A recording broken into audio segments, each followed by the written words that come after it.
So hi everyone, I'm Pranjal. I did my master's from Srishti Institute in human-centered design and currently in Mumbai, safe and healthy. And before we all start, just want to also ask, how's everyone? So apart from work and other academic work, more important is, are we good enough? Are we safe and healthy in our own space? Yeah, so that is more priority or more focus to understand before we start jumping to how to write a good paper. Yeah, I'll go. Hi guys, I'm Tanya. I'm studying. I'm in my final year, last semester, studying BDes in Srishti Institute of Design. Hopefully, I will graduate soon. I'm doing well. I'm in Bangalore, staying with my parents. Slightly going a little mad, stuck here, but I guess yeah, I'm hoping things go. Things that will look positive soon. So yeah. Hi, I'm Chandra. I'm a master's student at Srishti in their human-centered design program. I'm doing well as I can given that it's a pandemic, but I'm really looking forward to Sayan Sar's talk, especially because I recently submitted a project of mine to the participatory design conference and faced a lot of challenges in writing up everything and understanding what really goes into producing an academic paper. So yeah. Anyone else? Sorry. I have two students of mine here, Aveg and Ishita from National Institute of Fashion Technology. So, and another one, Sharbani is there. So could you introduce yourself briefly, please? Aveg, Ishita and Sharbani, could you introduce yourself? Hi, good evening. I'm Sayan Sarcar from NIFT Mumbai, and I'm pursuing my master's in design and experience design.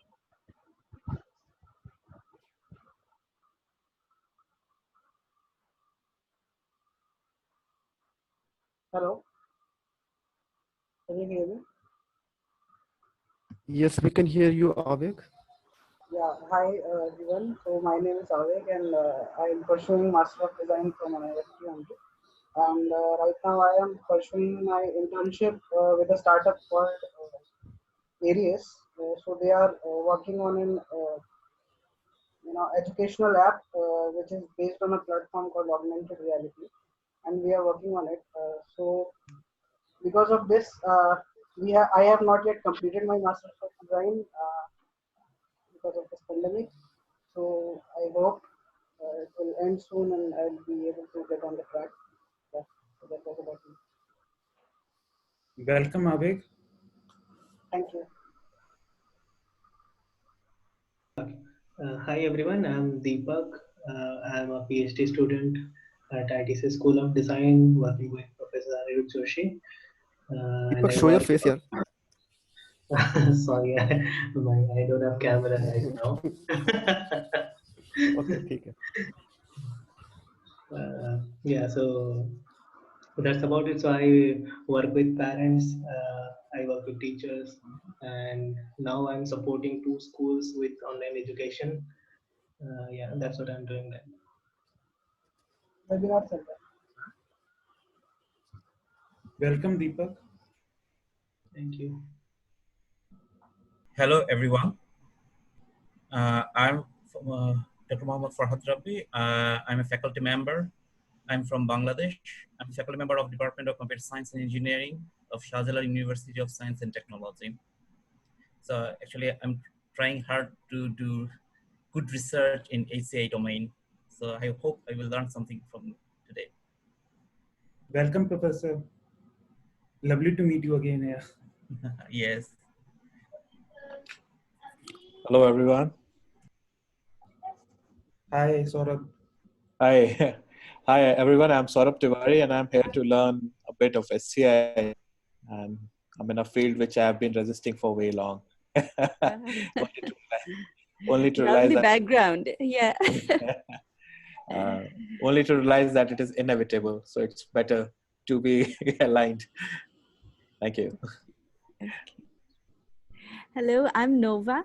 I'm from Bangladesh. I'm old, so I should be last, but I want to introduce my student Rahat, who is voiceless now. He does not have a microphone.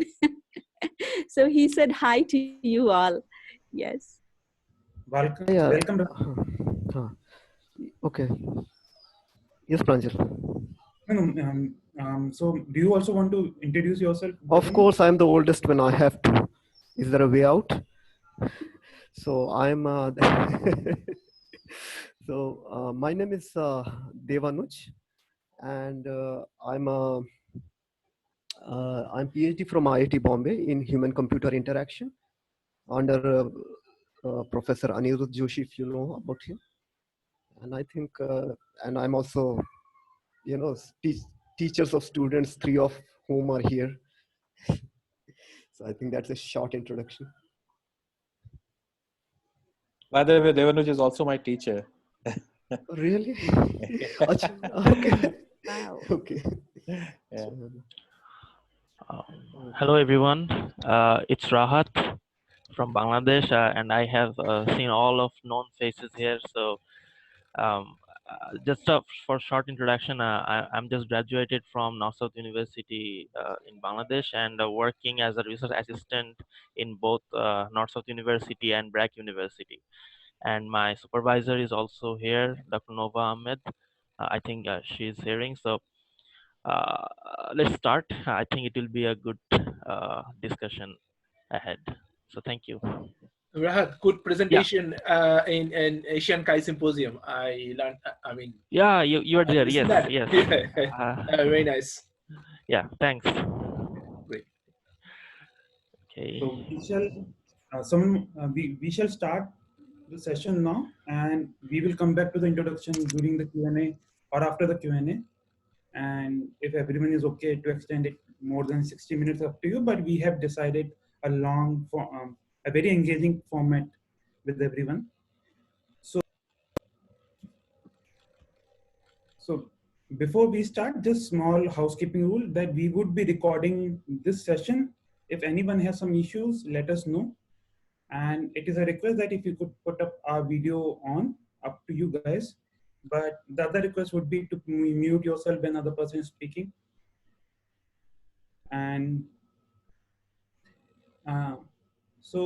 and if you want to ask any question, the chat interface of the Zoom is always open. You could ask there. We have moderators.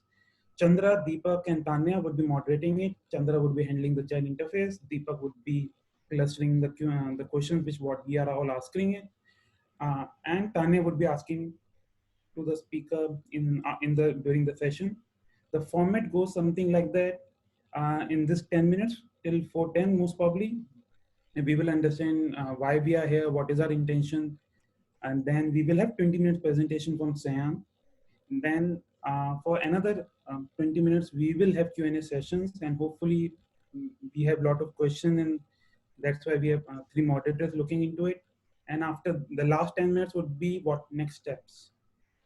So welcome everyone to the session again. I'm Pranjal Jain from India, Mumbai. Before we start, want to ask everyone how you doing. I hope everyone is safe and healthy. Today we have got together to discuss, listen, and build a paper writing community. This is the first session, how to write a good research or good SCI research paper. So I would just like to add 1.0. So the intent is that we do more such sessions, and it is not, sorry.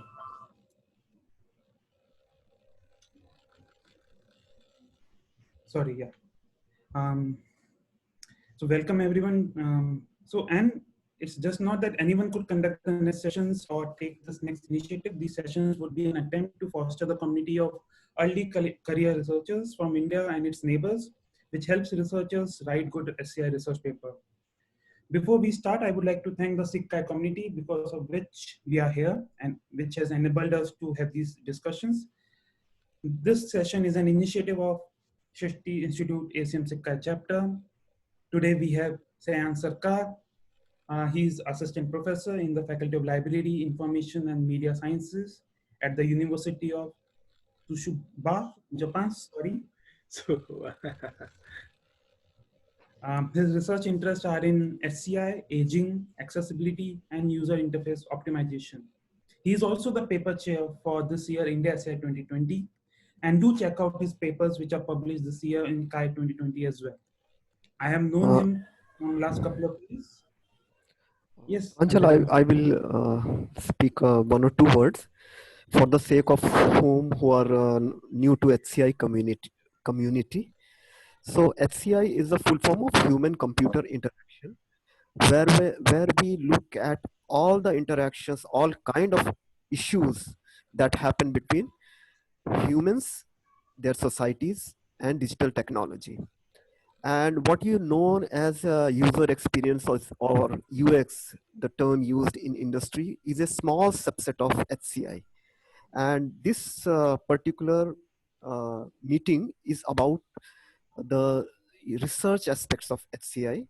And SIGCHI is a international body under which a lot of these kind of activities happen, and this is one of them. Yeah, that's it. Thank you very much for introducing us what is HCI and SIGCHI at large. So we also have a Google form which is there in our chat, which Chandra has put. You could copy that link and start. It's a poll basically. We want to understand the background, your experience, and what the challenges you are facing. So this particular polling would be open till end or till the Q&A, and we will revisit this survey after the Sayan presentation. So it just take 1 minute. You could do it whenever you have time.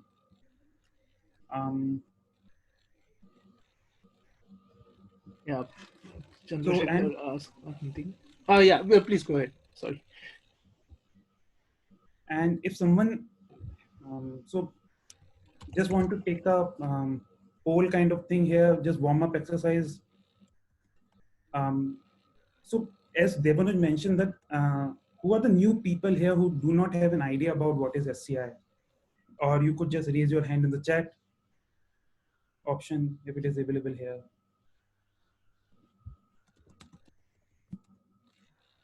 Yeah, I did not block anyone. I mean, as unmute or mute, so anyone can unmute the mic and talk.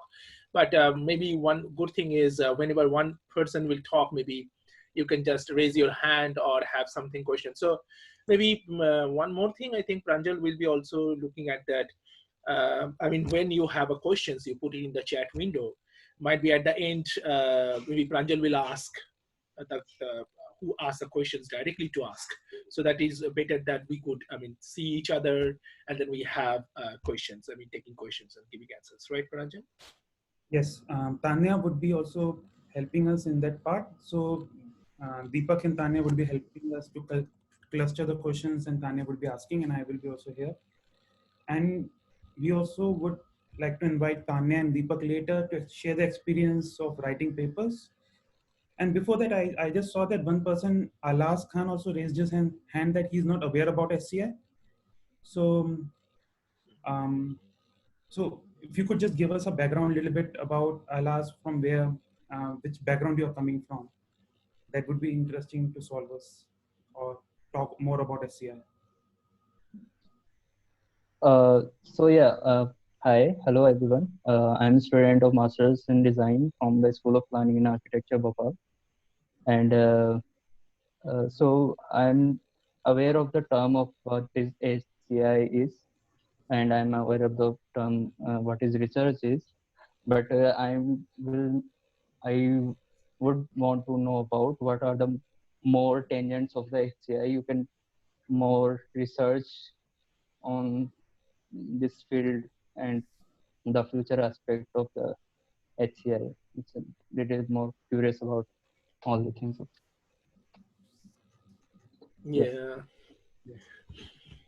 Yeah, hi, just what I want to jump in yeah, I have a separate slide prepared for that, but I don't think we can talk here. I mean, it's just a 20 minutes presentation. So if you're interested, I can share with you. I have some videos, but might be it's difficult to send it over you because it's very large file. But I can give you some kind of initial background if you are interested, and I have the slides, so I can share with you. Yeah, that's I can help. That's the way I can help. Yeah. Right. And also just want to also welcome Vinita.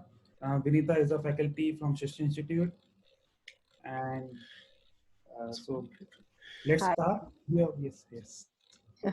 Hello. So thank you for joining, everyone. Let's kick off this interesting journey of paper writing and how tedious it is. Let us know it is or not. Over to you, Sayan. Okay, so should I share the screen now? Okay, let me share.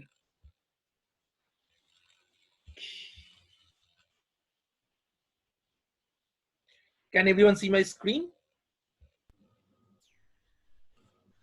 Yes, of course. I don't know how to. Yes, we can. It's fine. Yeah, hello. Yeah. Shall I proceed? Yeah, sure. Okay, so yeah, I think everyone is in the good afternoon or good evening zone, right? I mean, mostly in the good afternoon, maybe. I mean, maybe someone from US if joined. So yeah. So hello everyone. My name is Sayan Sarcar. So I am a assistant professor at Faculty of Library, Information and Media Science, University of Tsukuba, which is 45 minutes from Tokyo by train, not far from the capital. Okay, so I'll be talking about how to write HCI papers. So mostly I'll be copying some great HCI researchers' talk, I think, or they are pointing out, I mean, how things work in HCI and how people think about that. So I will not take much time, I hope. So just a little background that I'm from Kolkata. Many people know about that. And yeah, so after finishing my PhD from IIT Kharagpur, so in human computer interaction, and then I went to Kochi University of Technology, which is KUT, you can see, in Japan. And then after finishing my postdoc 3 years, then I joined as assistant professor at the University of Tsukuba. Okay, so research interest is text input techniques, then aging and accessibility, and computational design optimization. Overall, everything comes in the human-centered AI or only HCI background. So yeah, so I have started my journey, I think, from 2010. So when I was a PhD student, initially I had a lot of problems in conceptualizing the HCI problems. Of course, I slowly learned in my PhD where I work in the text input techniques for Indian languages. And then I went to Kochi where I actually get into something different, different area where I work on aging and accessibility, talking about mobile interface design for the aging people. And then I came back to Tsukuba. Definitely, here is no specific boundary, so I can work in different fields, and I'm mostly co-investigating with other professors in the university, and also collaborating with the international HCI researchers. So I want to talk mostly. I'm very much inspired by Professor Juho Kim's talk and topic. How to write HCI papers. I assume that every one of you, at least have, of course, someone said that I don't know about HCI, but every one of you has a kind of understanding about what is HCI research, and at least read some papers, and having a kind of understanding that how the things working in HCI, how we represent our HCI work to the community. So here, I started with the kind of interesting stat given by Sue Fussell. So in 2019, we were much more focusing on the template. How to write the kind of, how to format it. So, but definitely the point is, might be we don't need to think about this much. We need to think about the text, what we are writing. So not about, because this year also, Kai will change the format. So I will not talk about this. Maybe this, talk is not focusing on that. But of course, in 2019 there was a mess up, so people have been more focusing on, how to format the papers. So that is a post writing, right? Okay, so we start, with the question, right? So, maybe you recently read some paper. The question is, why did you choose the paper, to read? So anyone has any example that, okay, I have, a paper reading. So I want to make this, talk as a kind of interactive. So if you could come up with your own ideas, that would be really nice. So I just want to know that if anyone has some kind of, experience that recently read some papers and some thoughts drove you to read it. So is there any example someone can say?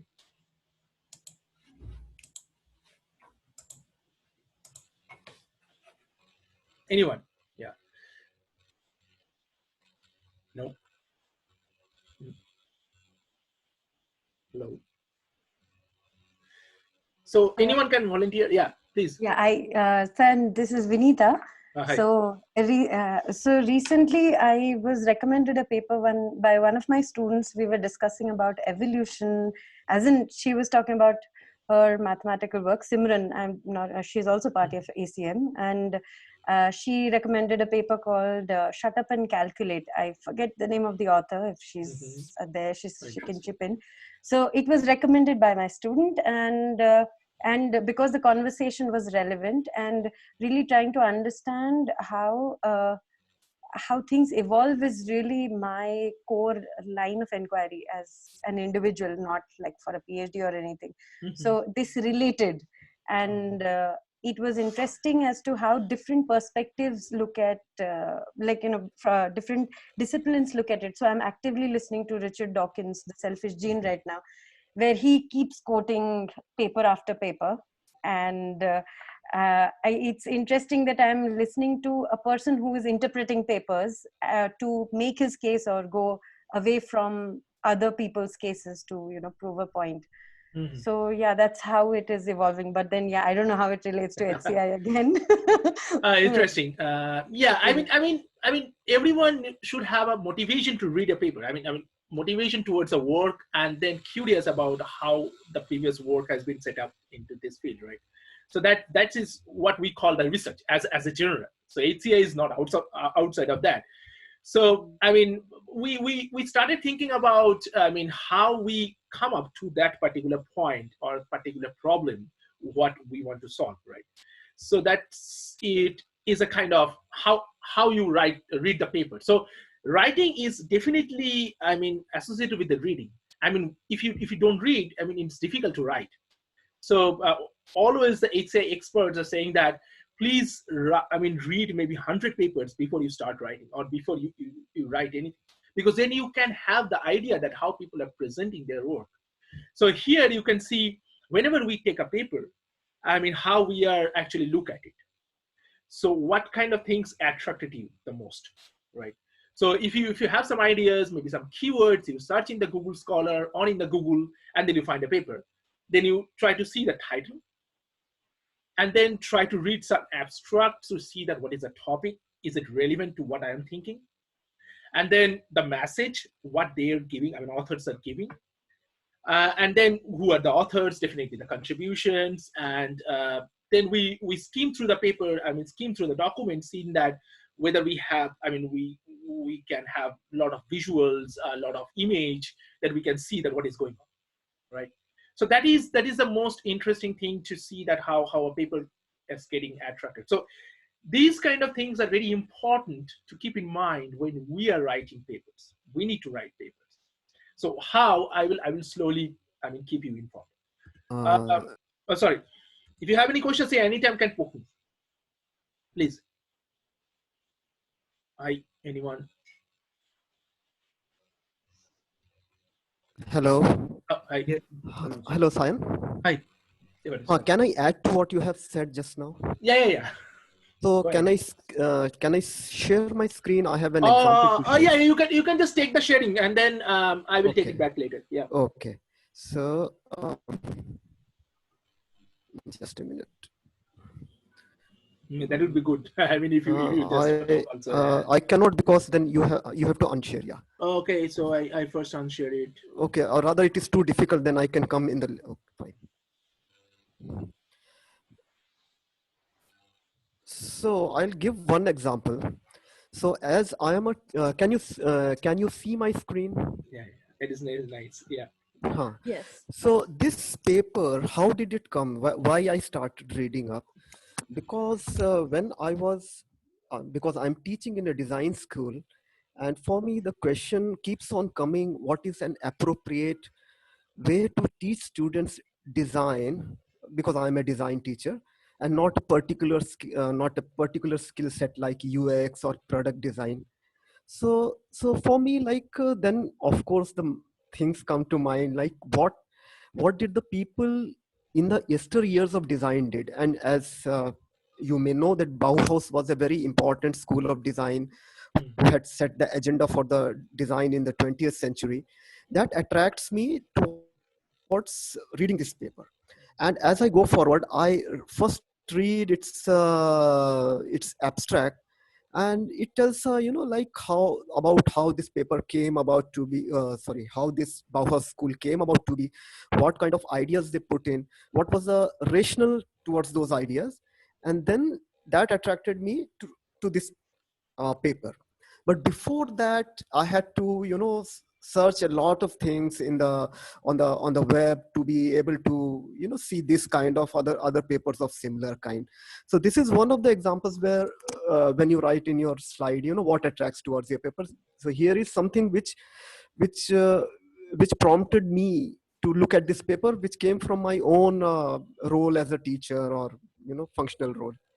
So yeah, so this is it. Thanks for sharing. Yeah, I think that's really important. Yeah, maybe after you stop sharing, maybe. So I'll stop my sharing. Okay, so maybe I can start again. So share the screen, and then I go back to the So thanks, Devanu sir, to introduce this. Yeah, so that means as he mentioned, you see that, I mean, that the design rationale. I mean, the rationale is very important. Why? So we usually in the HCI always we ask why. I mean, why this work has been done? Why they use this method? Why they do the analysis in this way? Something like that. So always we are asking this. Why actually drives us towards a lot of different explorations of different kind of works. So here, how it is a good paper. So someone, the Gajos, the author from Harvard University. So he once said that the research is a creation and communication of knowledge that is novel, generalizable, valuable, and valid. So these four important things, we always think that this is a kind of good research point. So your system or your solution, your method would be novel. That means people will find it, no one has done it before, kind of. And then your, things will be maybe more generalizable. Like I am working in accessibility. So if I say that, okay, this is kind of people with motor impairment would use that. Sometimes it has problem with the scope. Then if you say that, okay, even the normal people can use, that means make it more inclusive is important. So people have more, give more scope to your work if you could manage that. And then also valuable. Is it valuable to the society? Valuable to the current context? So if I work in the large screen, in the desktop, still, if I work in an interaction scenario with the desktop, might be people are still not thinking it is a valuable. But if I work in the virtual reality, mixed reality, people think that, oh, these are more valuable because it comes with the context, right? And also the validity of the research. How much is it valid? So if you think about some hypothetical design, but you don't, cannot implement it towards a real life application, it would be difficult to talk about. It is a good research. So here, the most important point lies for the writing part is communication of the knowledge. So that we will be talking about, how to communicate. So what are the major contributions in the paper actually it shows? So I'm definitely asking this kind of questions who already, read a bit of papers. But maybe for the very, newcomers, maybe we should ask different questions, but maybe due to short time period, so I cannot ask this kind of question. So I just focus on, I assume that people have some ideas about the research. So especially in HCI. So what are the major contributions the paper you choose is these 6. That Jacob Obrock from University of Washington, he talked about. So you can see that artifact, that means novel technology, system, algorithm, or interaction. So that is a real contribution. And also empirical research, that means understanding, more human factor research. Then you have methodology. Then you have theory-based research, data set-based research. Definitely methodology has a lot of design part and a lot of, developing prototype part, so different ways. Also, there are some kind of research nowadays that have been focusing on data set creation. And you know that in computer vision conferences, they always work on the data set. If you create data sets that really feel that they feel that's novel.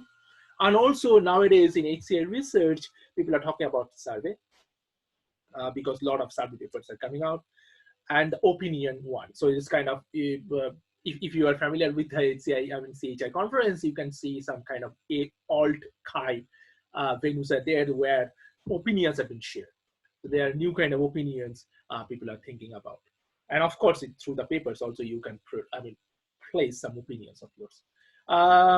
Yeah, so now coming to so these are the things actually it attracts you towards, writing a paper or doing HCI research, or digging deep inside that research area, your research area. So writing a paper is why this is matter. So I would rather focus on mostly on HCI. So as this is mostly based on that, because I had done some research before on different topics, and then I came to HCI and I found a lot of differences between these two. So here the most interesting thing is writing, most important. So the writing is here, things about knowledge and discussing the process, validity, scope, and implications of your research. So this is very important. So knowledge and discussions, right? So you give the knowledge to the community, to the reviewers. And also your research is almost always shared with the world as a written document. So papers are your representation. So your thought representation towards everyone in the world who is working in this area. And the primary researcher, fellow researchers who might like to build on that knowledge. So they would like to, improve their knowledge base. They are the main readers. And also kind of, if you can think of, you design some kind of application. You design some app and people are using it. So you design, you write on a paper and people are reading. A similar concept is that. And academic writing is highly structured. So always we have some sections in the paper. We have a title, we have abstract, introduction, related work. And then we also do some kind of statistical evaluation. And so definitely it compares between different fields. So I'm not talking about all the fields. I'm a kind of quantitative researcher, so I always focuses on this kind of things. So what do academics speak in is also important. It's a logical argument. Very important thing is this, how it makes.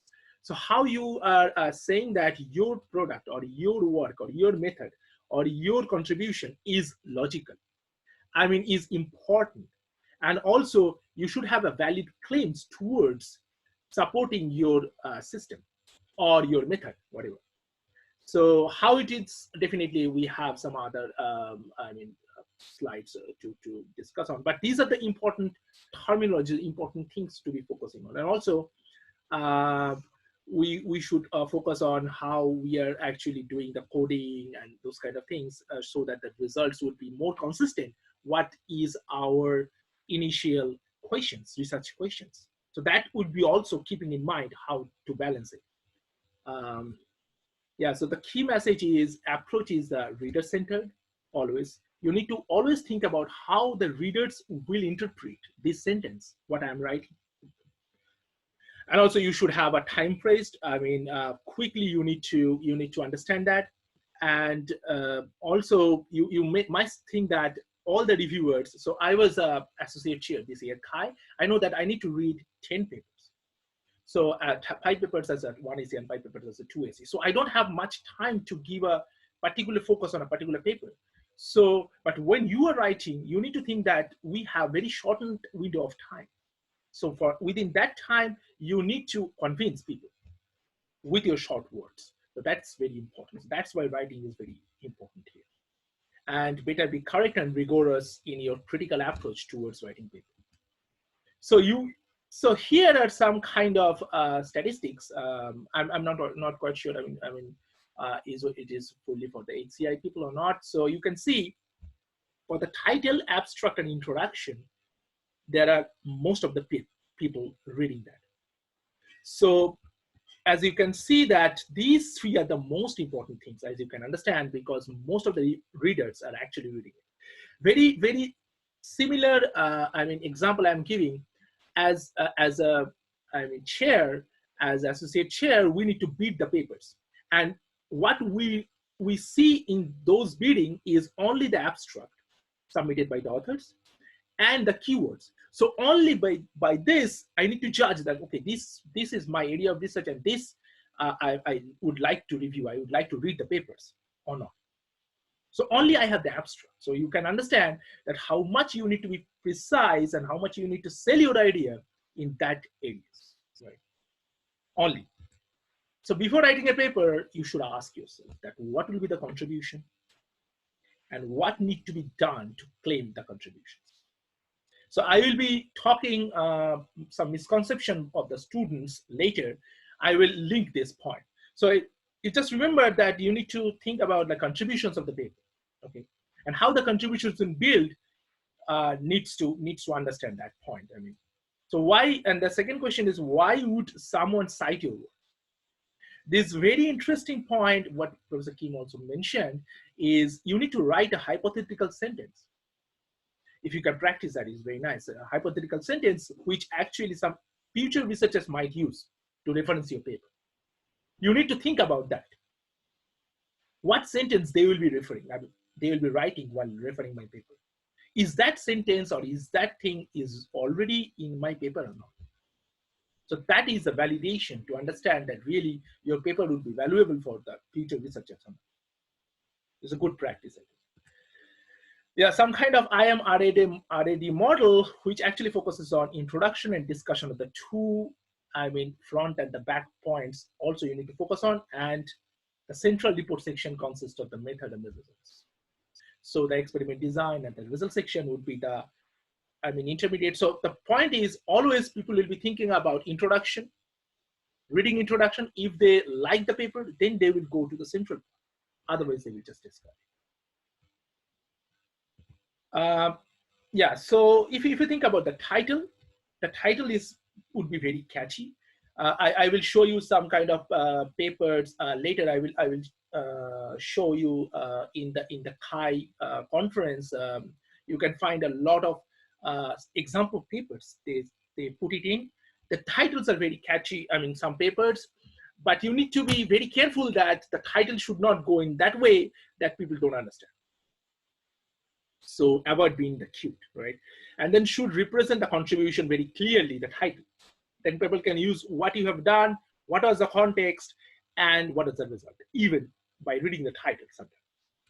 And you can see some example title system or artifact is some backup routing or learning without picking, and the empirical study is like this, parallel prototyping, so leads to better design results, more divergence, and so these are the titles which can explain everything.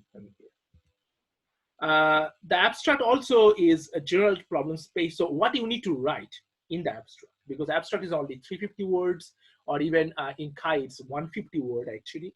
I think in India it's also we are somewhere writing 150 to 200 words. So keeping it. So you can see that we need to write every sentence, each sentence consisting of general problem space, the approach you have taken, that is your method, what approach you take, so some kind of theoretical approach or some kind of practical approach, and then your method, that is the study design and the key findings, and then why this is important. So here you can see often used, this is only the material in the technical program committee bidding, what I have said to you, or session scheduling. So that only sell your paper, very beginning. Because you just remember, even if in India HCI, if I misunderstood your paper, I mean, what you want to say might be I will send it to the wrong reviewer. And then the paper might not be get through because of the transferring of knowledge and understanding would not be similar. So yeah, I will not much talk about that because there are lots of things. So describe the work, not the paper. So that is important. Is this point I need to just emphasize is often we are writing that, okay, this paper is structured as follows, or this paper is saying this way or this way. You need to sell the work. I mean, why your work is important, not how the paper is organized and how the paper is written. So keep in mind that when you write the abstract, it is not reflected. I mean, how the paper is. And you need to concrete the results, of course, to improve the, percentage of, probability of acceptance. And the introduction is the main 5 points, what Professor O'Block said is very important. So 5 paragraphs could be consisting of these points, right? I mean, representing this point. The state of the world means the background and the context mostly. So you need to contextualize. So I work on old people and older adults and keyboard, and then we are talking about, oh yeah, many people are now using messaging or this kind of apps where text input is important, and now older people has been a bit underrepresented, or they cannot use this kind of technology, and they need to also send the messages to the peers, so they need text input. So we are coming to that context, and then we talk about text input problems with the elderly people, right? So the big but is the problem, what you are talking about, and then we need to talk about what we did. And the next part is, okay, we design an interaction method. We design a kind of a theory to tackle that, how the technology adoption would be done. And then we have the key findings. So key findings could be qualitative results, quantitative results, as well as we have some key findings of some feedback, some understanding, or some kind of theory interpretation might be. And the contribution of the work also is important. So these, you can imagine, all these might be 1 paragraph each, what I am talking about.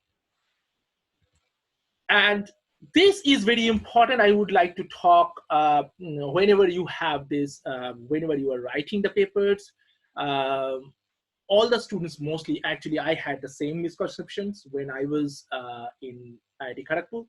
So I just want to discuss a few with you, which are important. So I am not a native speaker. The first one is I'm not a native speaker. I'm not from England, or not from, I'm in US, so I'm not a native speaker. So my writings going to be, inevitably words that are native English speaking colleagues. So don't think in this way, because always it has been important that, I'm in Japan, I could say that this point is many Japanese researchers, even if they are not very, very good in English, but they can present their work in a very, this year, I think from Japan, we have 25 papers.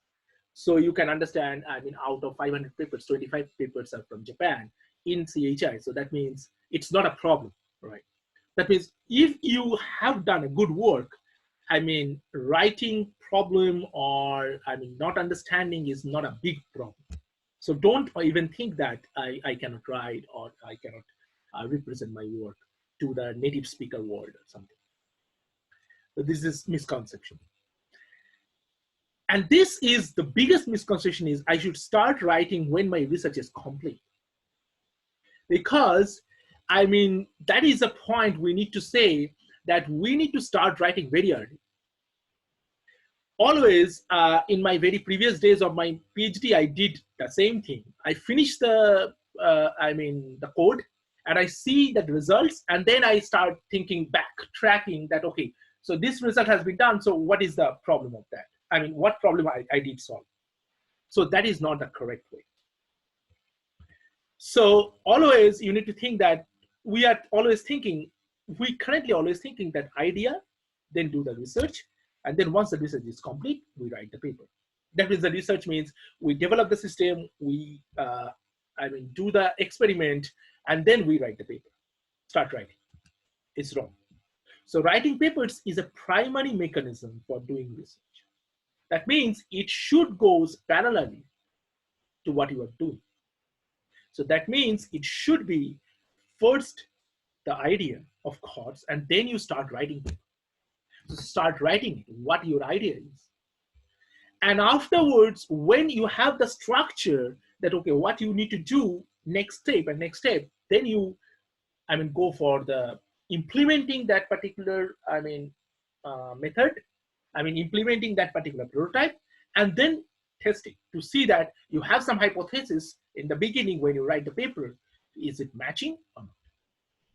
So that should be, the policy to go for the HCI research, do the HCI paper writing. We should not start after we finish a book. Writing 10 pages is easy after working on the project for months. I will spend a few days before the deadline to write it up. Never ever can be solved. Never ever can be successful, this approach. You need to start writing way before you are doing the work, so that you can shape it up improperly. So always you remember, in HCI, your paper speaks your thoughts, your work. So this is very important that we need to carefully write the paper. Of course, we do the research properly, and we need to find the results what we are aiming for. But of course, also writing is very, very important. So we cannot write in 10 days, never. And then the time is a very precious, very crucial. So this is very crucial for differentiating in the bad and good papers. Always. So we can now I read many papers until date, so I can understand that this paper is very quick, gets very short time to point it. So that's the point. Very short time to write it. So we should be very careful because the impression gets very bad in that. And multiple revisions are required. So I remember now I am working with people for submission of assets and WIST, and we know that how many times we just revise the abstract, introduction, and a discussion part of the paper. You see, intro often gets rewritten multiple times, and the beta paper should be targeted to finish 2 weeks before the deadline. That's very important. Yeah, I spent months implementing and debugging. I am going to write 4 pages. Just remember, your method section is very short.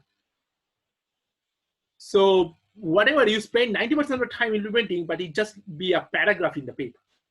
So very careful, how you're doing. So a paper is not a research diary. So you cannot write down everything, what problem you have faced when you are, doing the things. When we are implementing it, no one will listen to that. So be careful about this. I should not share my writing with others until it's completely ready. So that is not a true. Of course, you need to always ask your fellow, friends, even if friends in the other department, to read the paper and see that. Yeah, so I'm already finishing. Yeah, sorry. I will not talk about the language and style right now and the writing habits, but you can check on that. Definitely it's 30 minutes every day you should write. That is a good writing practice. I think I should finish here. And if you have questions, please. I also thank you very much, Sayan, for taking us. Yeah, I take a long time, right? So I also want to get the background and the context perspective right, as I think most of the people have joined later. No. So this particular session is also talking about how to write a research paper, and we particularly belong to SIGCHI or the HCI committee, Human Computer Interaction.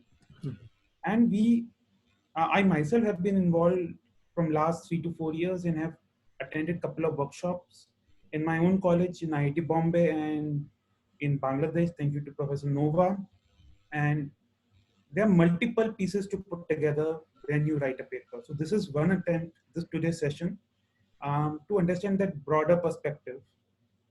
Also, many people might have not written or Questions.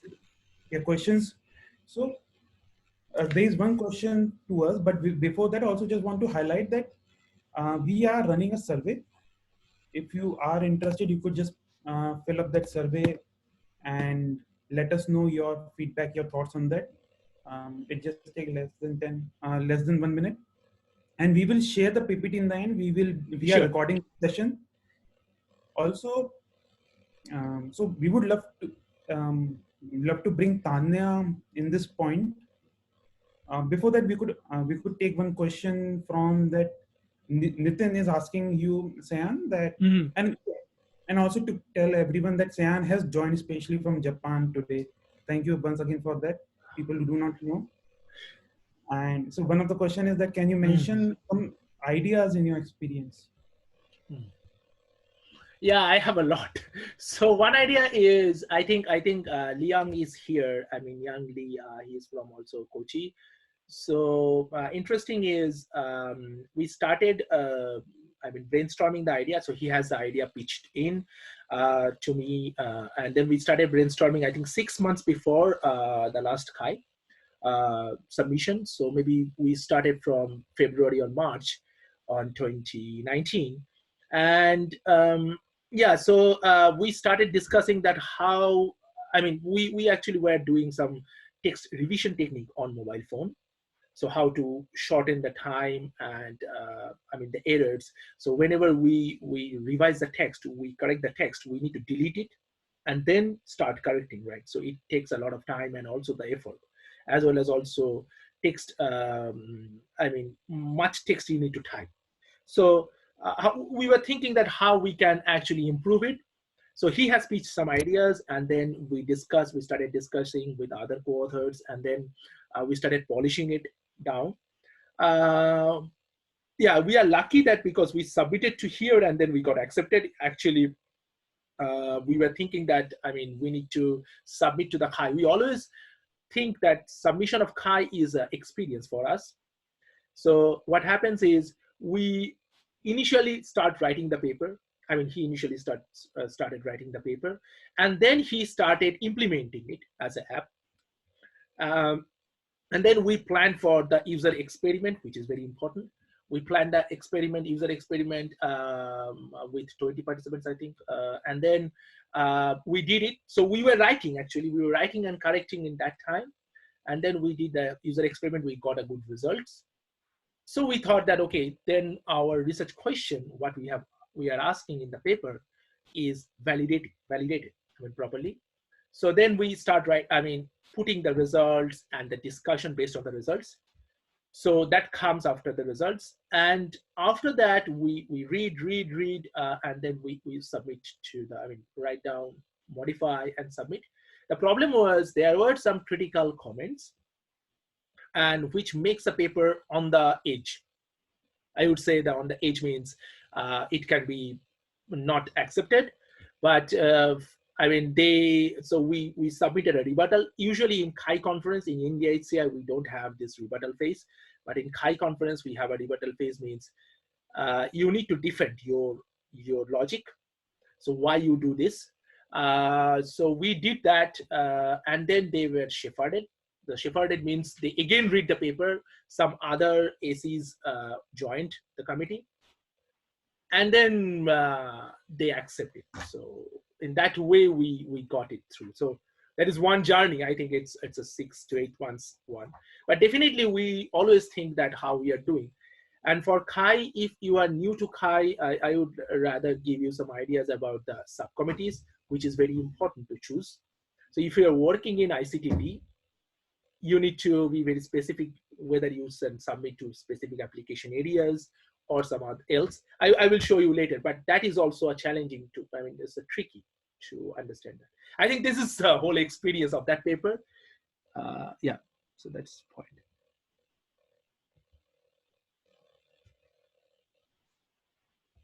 Pranjal, muted. Sorry, yeah. Okay.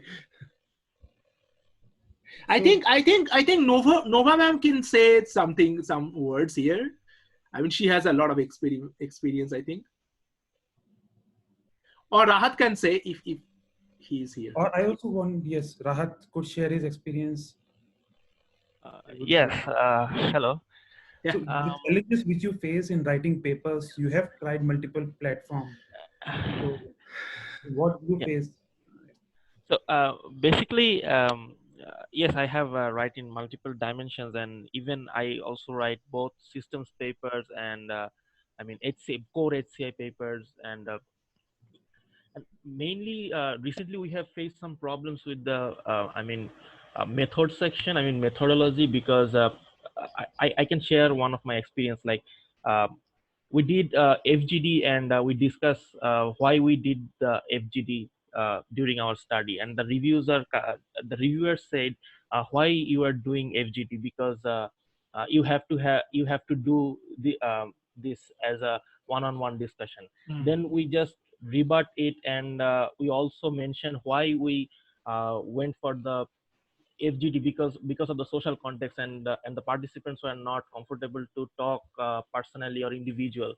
But again, the reviewers again said why this is FGD, because it might be biased, or most of the participants can remain silent for this.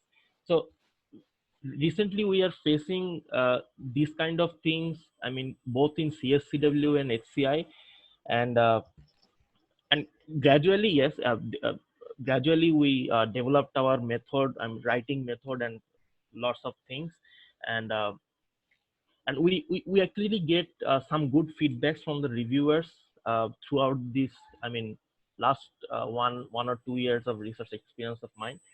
And yes, and I hope Sayan Bhaiya will tell something about the method for us, because this is very crucial in the qualitative research, I think. Yeah, so thanks Rahat for that. Yeah, I know this is very important. So whenever you are doing qualitative study, I think you need to focus on why. You need to theme your your results. So you need to provide themes that, okay, so I have this qualitative feedback, and then how we are looking at it. So we use some kind of, as Rahat mentioning, that we are using some particular method to thematically understand this.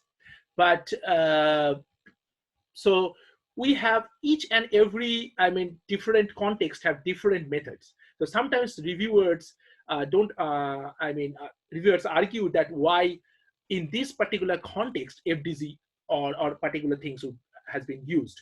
Might be different methodology or different theories could be used. So that is always a challenge for qualitative research, because in quantitative we have a specific metric to measure, right? But in qualitative it's very difficult. Like I did a lot of text input studies, so we know that we have only two metrics to think of. The text input rate and the error rate. Definitely learning is also a bigger issue if you provide some new novel text input methods. So people are asking about the learning, how the learnability would be. But in terms of qualitative research, there are lots of challenges. I remember in CSCW this year, I submitted a paper. I was very confident, and it got very words, review report. So everyone gets 2. 2 is bad. Bad means it cannot get through. So I was very surprised what happens, because I was not a qualitative researcher. So I went to, with Rahat Bhai also, we participated in the CSCW winter school, and I met many senior researchers of CSCW there, and they were started complaining my paper, which was not properly addressed, not properly written in the reviews. So I understand that, I slowly, gradually try to understand that what happens, and they were pointing out, okay, this, in this particular part, you should not use this method. So because that is the point, is I was new in the SCSW research, I didn't have much reading of the papers. So one key factor I would mention here, as mentioning, Rahat also saying, one important thing is we need to read a lot of papers, because the field is changing very quickly. So we need to read a lot of papers to see that how things are going on. So without reading the papers, if we want to justify our work, it is quite hard. I would mention that. Thanks, Rahat, for the sharing the experience, because that is the point. Like I want to mention, like FDG also has this problem. Like now you are trying to understand this properly. So thanks for sharing your experience.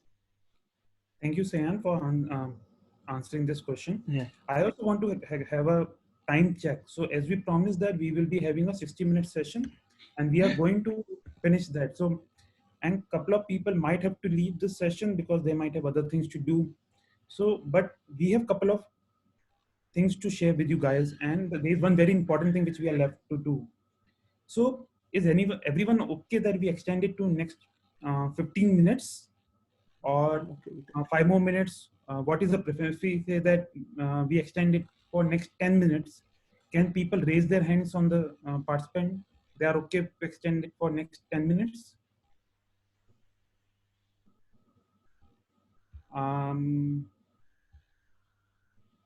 Yeah, so I think 10 is fine, yes. So one of the important thing is that we could take one of the question shared by the Avek, which Tanya could speak, and then also just to share that we might not be able to cover everything right now. So the intention is that we do more of this session. So the survey which we did, out of 16 participants, most of the people are talking about the methodology is the difficult point, difficult section to write in a research paper. So that is what has come out. If this is one thing, you could take it in a very short time, how to tackle this thing. Or other thing which we are also trying to do is we are trying to have make an Excel sheet. Yeah, so we could tackle this thing and then come back to the second point later. Yeah, and the Avek question, I think, yeah. So first, this methodology section, if you can take 1 minute or less than 1 minute on this point. So yeah. Oh, yeah. So the first thing is it's very vast, because we have qualitative and quantitative, and even qualitative has a lot of different methodologies. So we have participatory design, we have co-design, we have co-discovery design. There are lots of design implications. But the point, what I would like to mention is, we need to understand what particular design decisions would be applicable to answer your question, research question. So that is the key factor. So one very, very important point is, as we, of course, I don't know that how long this COVID-19 will be going, and we cannot do the runtime, in-person experiments, of course, for a longer time. Maybe we need to only focus on online experiments, with the Amazon Mechanical Turk or some crowdsourcing platform, or doing some kind of survey. But the point is, you need to, always think of what particular method would be suitable for your research question. So you need to first find out the research question, and then you need to see the papers, how that particular research question has been solved. So what method they are using. So very simply, I would like to say that I'm started doing some kind of qualitative research with elderly people. Okay, so in the elderly people, we were thinking about how to design technology, right? So we think that, okay, current technology, current apps in the mobile phone does not suit elderly people's thinking process, or how they deal with the technology, how they interact with the technology. There were a lot of papers talking about co-design, participatory design process. Very interestingly, we found there are new papers talking about these process will not help. We need to do some kind of co-discovery design process, which is completely different than the other, participatory and other co-design processes. Why so? They gave some example, they gave proper justification into that. So you need to develop some kind of Alexa for the elderly people. Then you need to sit with them and ask them to discover by themselves. It's not that you ask them, okay, I did this kind of experiment, I mean, this kind of design, would you like it? So they cannot do that. So they will be discovering by their own, I mean, experience. Then that would be interesting one. I mean, then you can have the initial program, and then you can start regulating with it. So that is one of the important ways to find out relevant, I mean, applications for elderly people, which I recently found out. So that is, you need to know that what particular design process is actually fitting with your question. Otherwise, you do the whole experiment and you find there is no significant difference, and there is no use. And people are arguing why you did that. So that you need to keep on, because this paper is last year published. So you need to keep on updating yourselves how things are working. It's a similar to kind of, machine learning. So you see the data, and then you understand which kind of machine learning algorithm, supervised, unsupervised, semi-supervised, which kind of algorithm would be using. It's the same. You need to first identify the question, research question, and then you can point it out which design method would be suitable to answer. So I would like to say that's only this way. So I would like to add something here. Sure. So it is very important, and rather I would say sacrosanct, to ask what is your research question. Yeah. Because unless you are clear about your research question and not ambiguous about it, only then you can talk about a methodology. Yes. So it is not enough to know a lot of methodologies. It is rather more important to look at the capabilities and limitations of every kind of methodology. You have to have some kind of gut feeling about a methodology, whether it would work or not. And that you can do. For example, if I'm going to find out what are the new ways elderly people may interact with Alexa tomorrow. So I cannot just pick a semi-structured interview, because it is a completely exploratory phase for me. Yeah. Let me go and find what I don't know anything. Let's be humble. Let me go and find. And so in that case, your exploratory ethnography based studies would be more appropriate. Once you know something, then you can think, okay, now what else can I ask? Right. Yeah. And of course, the other thing you should, apart from limitations and capabilities of a method, you should know the constraints, constraints before you. So you should know, how much time you can spend, how much is your team size. For example, in COVID-19, in this kind of situation, I cannot go to a user to see what we can do. So then what kind of methodology should replace it? So if I do a telephonic interview, then what kind of, maybe a remote ethnography using Zoom, then how will I use Zoom for that kind of ethnography study? So in a way, your methodology is also something which you are doing for the first time. It is also has a little creative side of yours. Not just, this is, these are the steps one has to follow, 1, 2, 3, 4, 5, 6. No. Those steps have to be put into your own situation, contextualized and transformed. So that is about methodology. And then how do you explain? And then you say, I did this, but why? That is the question. That why always is there. Important. Yeah, thanks for the sharing. Yeah, that's important always. So you need to also see that how actually it can be, because now things are getting changing a lot. Because we were talking about this. Following up what Devani was saying. So there was a recent discussion about how to do such kind of qualitative studies, and there was very, critical, discussions, but very difficult to, set up some answers. Very difficult to reach to some conclusion. So people are still talking about it. How really things can be done, because the quantitative research can be done. You just put it into the Amazon Mechanical Turk or some crowdsourcing platform, and they just calculate the results, the performance values. But for the qualitative, it's very difficult. Yeah.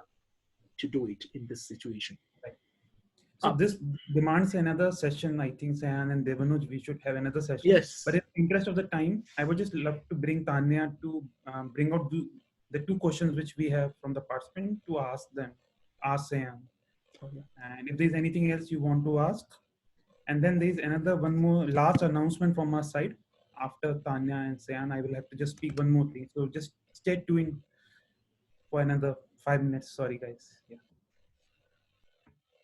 Yeah, thank you so much, Sayan sir. That was really insightful. We have a question from Avig. He's asking, while doing our literature review, how do we ensure that we have read all the research papers and have no stones unturned? As there are tons of papers available on the web, how do we ensure to have considered them all and still complete our research in time? Very good question. Thanks. Thanks for asking this question. I would rather say that we cannot. I mean, we cannot turn up. I mean, we cannot read all the papers. Of course, this would be a hypothetical situation if I could do that.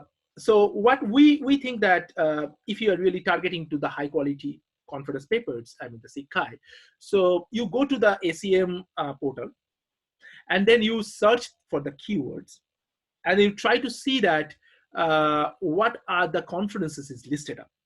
So you could see in the left side, you have all the conferences listed up.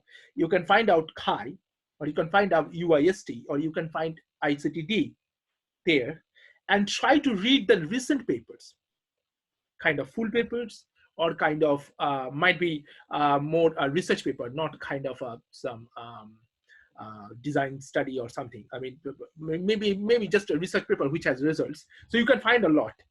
And then you start reading those kind of things. I think it's better to find in this way rather than you search only in Google and try to find it. Because important is, and also very important is, please check how many people already cited this work. So usually we say that whenever we review papers, that last 5 years is very important. If you could read papers from the last 5 years, which have been published in the major conferences or journals, that would be really nice. So I think ACM is a better option. Of course, we have some Elsevier journal and also some Taylor and Francis journal, but might be those can be covered in the CHI paper or in those areas, ICTD papers. So might be that is better. I would rather say, but I never can, I mean, envision that I could read all the papers. I think better to go for the ACMDL. Yeah. Digital library. Thank you. We have another question from Deepak. He's asking, what is an efficient way to collaborate in writing when you have multiple authors? So that's, I'm also learning. So I could say that. Of course, I have had some collaborations, but so the point is, first you need to decide that who can contribute where. So, I mean, you might be the person who understand the most because you are the lead, right? So you understand the most, and of course you ask some co-authors definitely based on their expertise.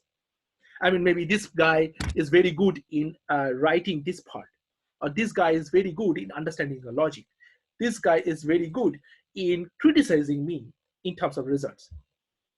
So in that way, you need to give them the access. I think that would be better. Of course, if you find someone who can really, rewrite your paper or kind of make it paper more well-shaped, give it to him at the last. But definitely discuss with him or her at the very beginning because he or she need to know that what is going on. But of course, because it's difficult to give like, okay, so the 1 month before you will be accessing and then block accessing into that. So might be that is the leader should be deciding. Of course, you can decide with HSR. I mean, that is like how things will work. I'm doing some work also with Keuser a little bit. So we are also discussing in that way that how to make it more, streamlined. But might be this could be one way to do it. But definitely, I'm not the guy, only one. I mean, just saying that, okay, this could be the only one way. There are multiple ways, but might be, I mean, understanding the strength and giving that distribution is better in that way. Yeah. Right. So I'd like to share one of the failure stories when I Oh, wrote my yeah, sure. first paper during my master's. Yeah. So there were 7 authors Oh. in the paper work, and we distributed like, okay, you write introduction, the other guy will write the method, the next guy will write the findings. Okay, and we had very little time to review. As you mentioned, somebody has to review the entire paper, and we didn't do this. We submitted it in the conference, and it got rejected. And that was okay. But one of the reviewers wrote that it looks like all sections have been written by multiple people, which was very Yeah, embarrassing. synchronization is very difficult. Yeah. If you ask them to break down everything and write separately, it's very difficult. I don't prefer that. I mean, I don't recommend you to do that. Right. I'm rather asking you to think about more, I mean, broader level. I mean, more bigger level. I mean, thinking about who are good in writing the whole. I mean, and because, you know, everyone needs to understand what you are understanding, right? So if someone understands differently, then they will write differently, and then it will be problematic. Chaos. Yeah, thank you. No problem. Yeah. Thank you, Deepak. So in the interest of the time, just one last thing. We have one more question from Richa, but before that, before going to that question, I just want to share that I have, so there is basically a Google sheet which I have just shared in the chat interface. Please do have a look in this thing, because when we were asking you guys to RSVP, so out of 64, 41 participants responded that they want mentorship and guidance. And this sheet is an attempt that you could put down your questions. So this basically would be a list of mentees, and we will be in the another tab in the coming days, coming weeks, developing a list of mentors as well. So right now, so as we are becoming more virtual, so this sheet would help us to get connected. What are the needs and what support that particular researcher need, and we will try to give as much as support, and everyone is welcome to tell or suggest this mentor or whatever you would love to, and howsoever we want to go forward. Yeah, I would like to be a mentor of people. Of course, you can share your papers or your thoughts, but I'm not sure how many. But anyway, I mean, I'm not saying also that I should block someone. But of course, you just send it to me if you have any questions, and I mean, if you want my, help with discussion things or this kind of things. Just want to know that who is targeting India HCI, paper submission, because it's in, I think, June 25th or kind of this. We are targeting like June 19 or June 25th. So who are willing to do that? I mean, I just want to know that, because in this, everyone is gathering here. So, everyone is here. So if you can say that who is really targeting towards India HCI, or even Kai, that is bigger target. Anyway.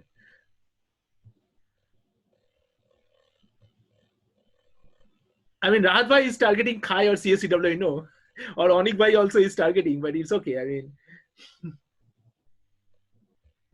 So, if you have this thought, please let me know. Let us know. Yeah. So, so let's just finish with the last question, which we have from the Richa, and then do the closing remarks thing. So, Tanya, we should do that the last question, or should we end?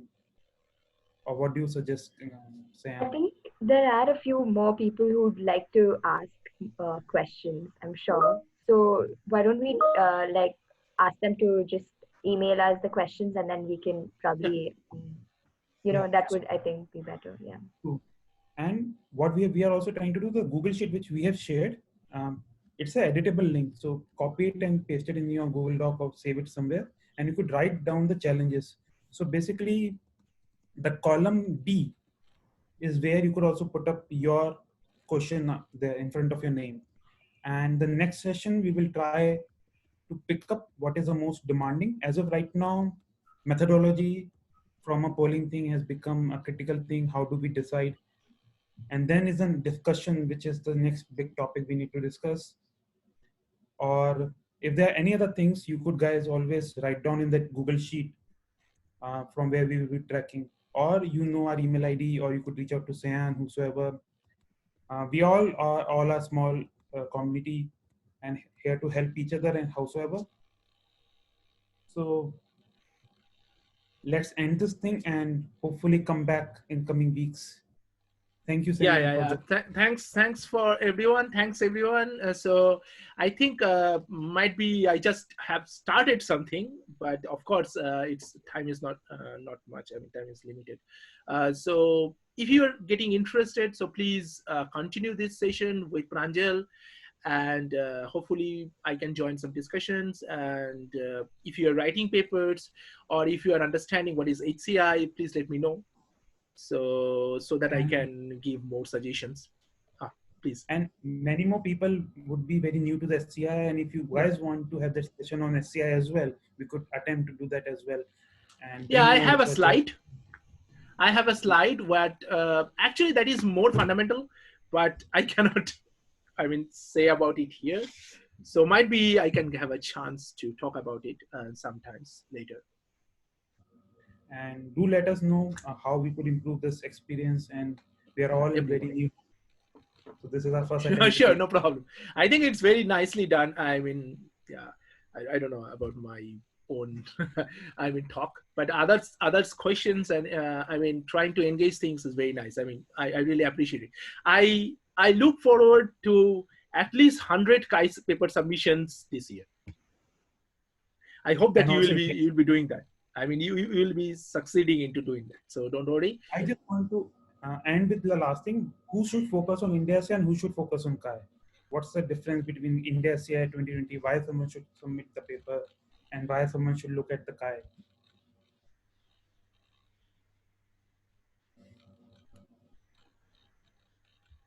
Yeah, please say here. I mean, please say it here.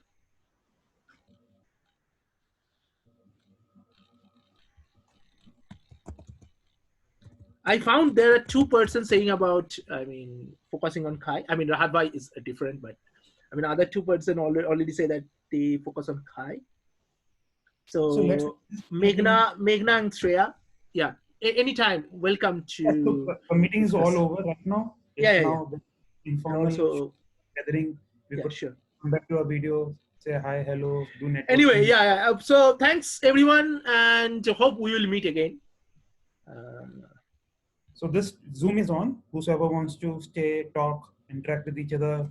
We are meeting for the first time, get to know each other. Social, you could get a cup of tea or wine or whiskey, whatever you have. I have buttermilk. Sayan, I just wanted to ask you if you can share the links to the papers that you were explaining about the design process and the methodology. Oh yeah, sure. So that we can probably email it to everyone. I will share the slide where, I mean, the minute of the slide, the link is posted. So absolutely, yeah, that would be great. Thank you. Yeah, so thanks, and think if you have any further questions, so you can send me email, or even you can send a message to Pranjal, or also fill it up the sheet. Yeah, so yeah, just want to add something that if you're really planning for KAI and if you need some kind of help, or you think that discussion would be fruitful or interesting, just let me know, because then we need to discuss earlier, because KAI is, I mean, not far away from the 2 deadlines: June for the India SCI, September for KAI 2021. Yeah, so if you're targeting India HCI, of course, I can assure you that you will get good reviews, even if you are working in ICTD or you are working other topics. I just want to share something very quickly. Here is. So in the meanwhile, if you can, So just to share the screen, can I? Yeah, sure. Just maybe 1 minute or 2 minutes. I just want to show something and then go back. So here is KAI 2021. If you see that people are wondering that what area you are working on, so here you have all the areas listed. Can everyone see? So you have user experience, usability, specific application areas, learning, education and families, interaction beyond the individual, games and play, privacy and security, visualization, health, accessibility and aging, design, interaction technique, devices and modalities, understanding people, engineering interactive systems, critical and sustainable computing, and computational interaction. So, and if you click each of them, you go to the example papers and you can see what kind of papers is there. So if you choose that, okay, I am ICTD, maybe you need to focus on specific application areas, and then you can see what are the papers there, which, I mean, the associate chairs or the program committee chairs think that these are the good papers. So you can start reading it down. This is a nice addition this year that they are sharing the examples. No. Actually, it has been done, I think, last 3 or 4 years.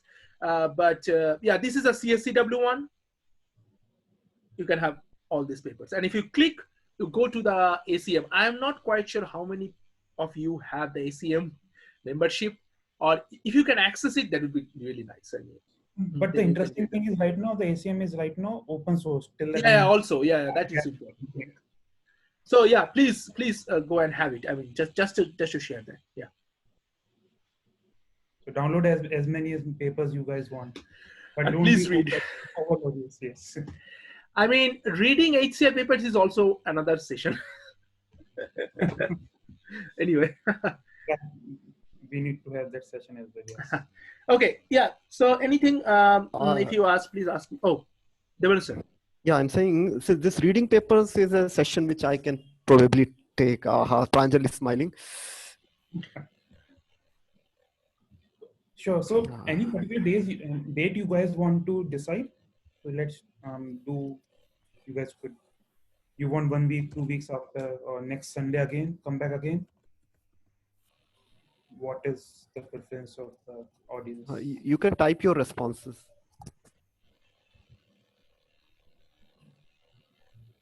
So apart from that, thank you very much, Chandra, Deepak. Deepak,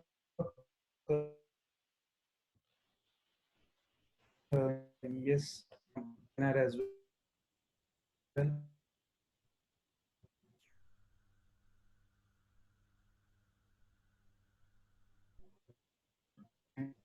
This committee of SC, and we were supposed to about the India side. I just want to share that would be happening offline or online, more online, because, but any other ideas how we could engage online? I don't think that we would be able to meet in coming months as well. So if someone has any idea, that could also be written. You guys could share your ideas there. I think this on Zoom thing is very one-way communication. Does it have two-way communication? Does it have that same feeling we used to have when we used to meet? Or there would be some difference always because online Zoom. Yeah.